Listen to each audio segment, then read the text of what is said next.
phone because my mic just didn't work. So this is the solution. I hope the sound will be still great for you.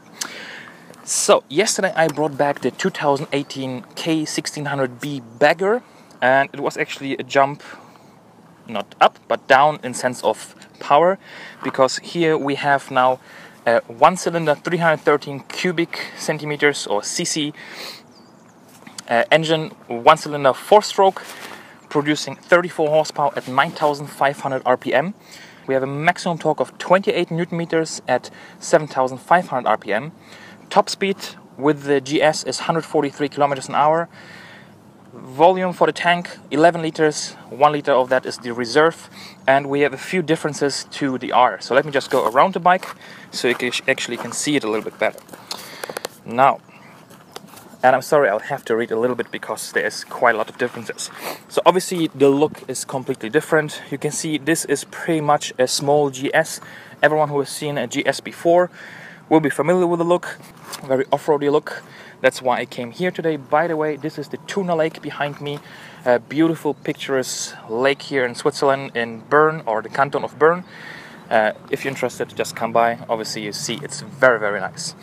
And by the way, thank you very much Moto-Center Thun, I'll show it here, who were so kind to provide this bike to me. So I picked it up yesterday.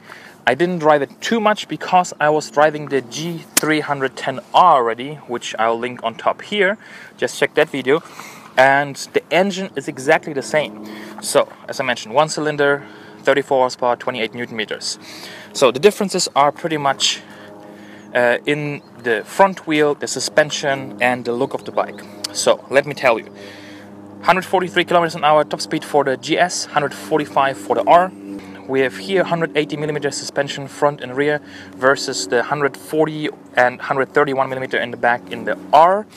Then wheelbase is longer, 1420mm versus 1374. Seating height, we have here now the one as it comes from the factory is 835mm, so it isn't very easy to sit for someone who is smaller than 175 meters or 175 centimeters. There is optional 820mm or even a higher one if you're really tall for 850mm. And the weight of the bike with 90% fuel tank is 169.5 kilograms versus 158.5 of the R, so 11 kilograms more. Price for the GS is 6,350 Swiss francs versus 5,250 for the R. So these are the differences. We have a 300mm brake in the front, 240mm in the back. We have a LED rear light, unfortunately a halogen light in the front, and I'll come back to that later. Seating wise, it's actually more comfortable because you're sitting more upright. You have kind of a wider handlebars here. And engine wise, well, you have to pretty much rev it above 6,000 or keep it constantly above 6,000 to keep going forward, because below that not much is happening, but we'll see that when we're driving. So that's pretty much it. You've seen the bike from the outside with this awesome view, and now we're gonna hop on the bike and I'll tell you everything what I think while driving. So enjoy. Oh, by the way, please subscribe, or actually subscribe on the bottom and hit the bell icon so you're informed about any new video that is coming out and you're not gonna miss it. So thanks a lot, let's go. Alright, so we actually drove one way out and now we're driving back through the Bucht, or the bay, which we call this place here on the road, and I'll tell you what I think about the G310 GS. But first we enjoy the roads a little bit.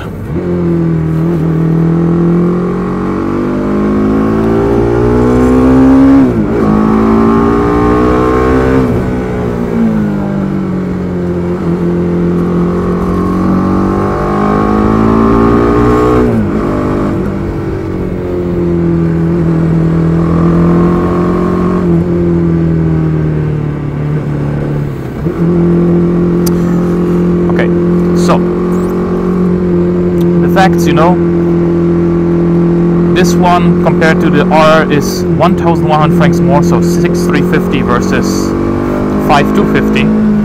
We have a higher seat, 50 millimeters higher, so 785 on the R, 835 on the GS.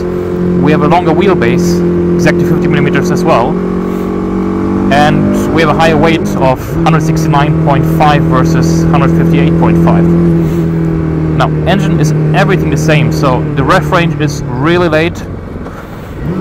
Yeah, 7,750 RPM. So you see pretty much only at 7,000 the bike starts moving the way you want it to. So you really need revs when you drive the bike. On the other hand, if you want to drive like comfortably and easy and, you know, don't race it but just move it, then you can do so. 6th gear, 100 kilometers an hour, we have 6,000 RPM. So you see it's pretty narrow here. And then it's actually not too loud. It's super comfortable, I have to say. It's more comfortable than the R. Obviously we have more suspension way. Here we have 180 millimeters in the front and 180 millimeters in the back. So we have 40 more in the front and 49 millimeters more in the back. And you feel it actually when you drive, just normal driving. It's really comfortable. The seating position is a little bit more upright. The handles, or the whole handlebar here, seems to be more into comfort. And pretty much the GS is now baby GS, because if you drive in Switzerland and if you're somewhere here in the mountains, you go over the pass, the Susten Pass, Furka Pass, and so on, Günzel Pass, you see tons of big GS, and you know, with the luggages and everything, and the boxes in the back and on the sides, you see people basically doing road trips with them. And this is as well where I see the GS here, the small one.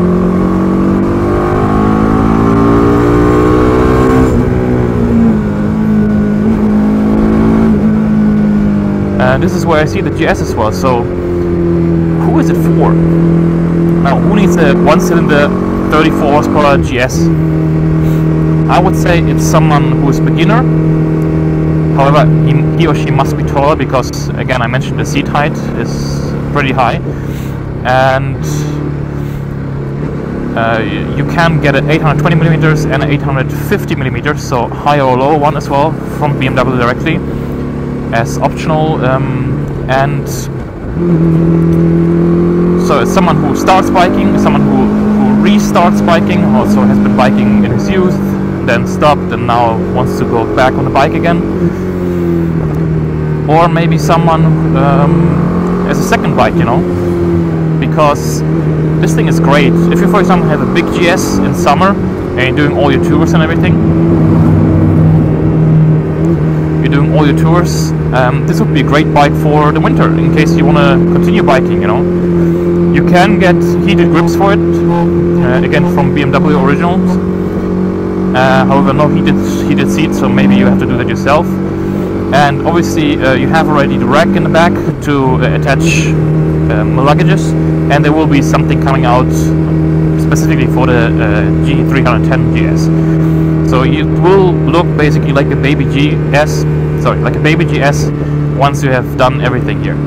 And drive-wise, obviously we have a bigger front wheel. We have a 19-inch front wheel, which gives more comfort, but becomes less nimble, I would have to say.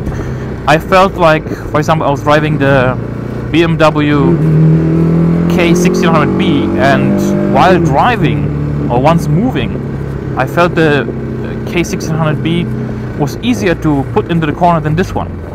Not quite sure why, but it was my feeling. Now, things that I don't like about the bike, and there are like 2-3 things. The first one, and most important, the front light is pretty much, it's crap.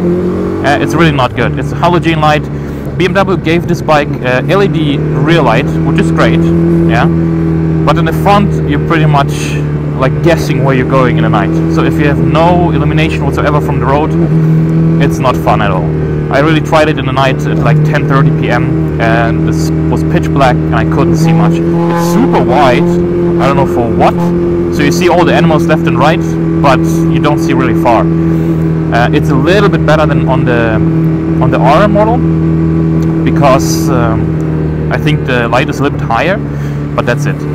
Then second thing is, we have a temperature gauge for the the engine. However, you have to choose if you want to have this one or the trip computer or something else. And again, you have to do it here rather than on the handlebar.